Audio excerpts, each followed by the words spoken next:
Major League Baseball has been playing games for much the same way since 1869, but today the digital revolution is driving an overhaul of the game and the fan experience at ballparks across North America.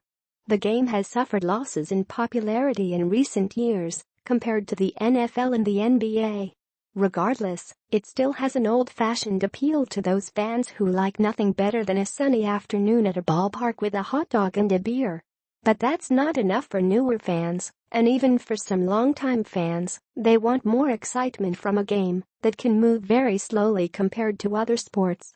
Tech is being used to rev up the game experience so that teams can keep people coming to stadiums, as well as buying merchandise, food, and drinks. Since 2012, attendance has been slowly declining at MLB games, with fewer fans opting to navigate the traffic around stadiums and paying high ticket prices to see their favorite teams. In 2007, the highest attended year in the history of the league, 79.5 million fans attended regular season games. In 2012, this had dropped to 74.9 million, and by 2017, it had dropped further to 72.7 million, according to Forbes. Major League Baseball's digital arm, MLB Advanced Media, MLBAM, is aiming for a home run as it oversees upgrades that do everything from improving Wi-Fi and cellular connectivity within stadiums to making it possible for fans to order beer, polish sausage, and t-shirts from their seats.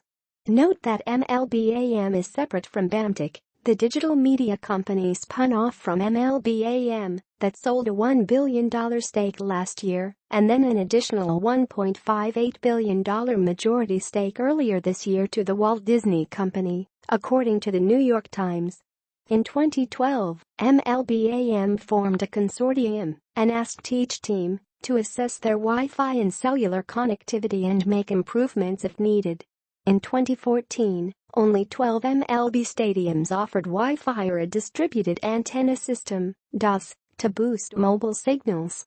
Now, all 30 stadiums have connectivity to some degree, and two-thirds of those have expanded services for fans, according to Matthew Gould, MLBAM spokesperson.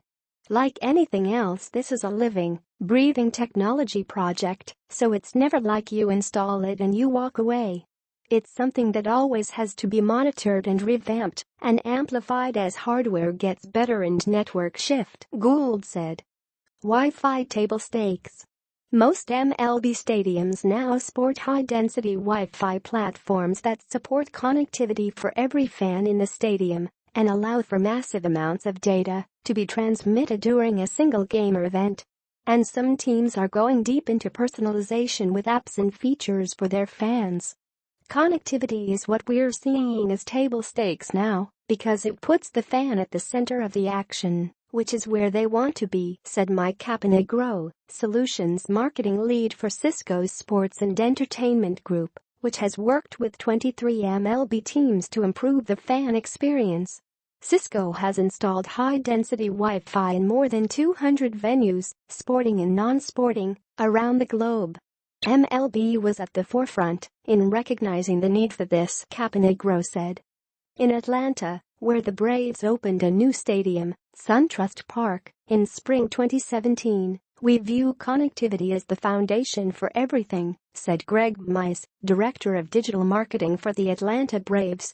Without connectivity, our fans cannot take out their phones and consume the game the way they want with unfettered internet access. That's really core.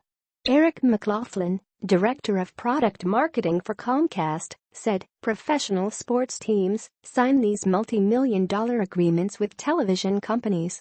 Customers have 60-inch televisions in their homes and are getting very comfortable watching the game on TV and having access to the Wi-Fi in their home and access to the experience that they want. So the professional sports teams are challenged to find a way to replicate that at-home experience, but give you all the benefits you get by going to the ballpark. The San Diego Padres have recently completed a refresh of the 13-year-old Petco Park. Ray Chan, vice president of it for the Padres, said millennials might have been the driving force to get venues to add more connectivity in the ballpark. It's expected now that fans can come here and have some sort of connectivity. The Chicago Cubs are in the midst of a major update at Wrigley Field that is scheduled for completion by opening day 2018. The $750 million project began in 2014 and includes a wired LAN network that was installed throughout the 103-year-old ballpark and back office areas, including the 30,000-square-foot underground clubhouse. In 2008, when Cisco first installed Wi-Fi in AT&T Park for the San Francisco Giants, only 800 people used it during the entire season. Today, at all of the league stadiums, at least 50% of fans use Wi-Fi during each game, said Ken Martin, general manager for Cisco's Sports and Entertainment Group.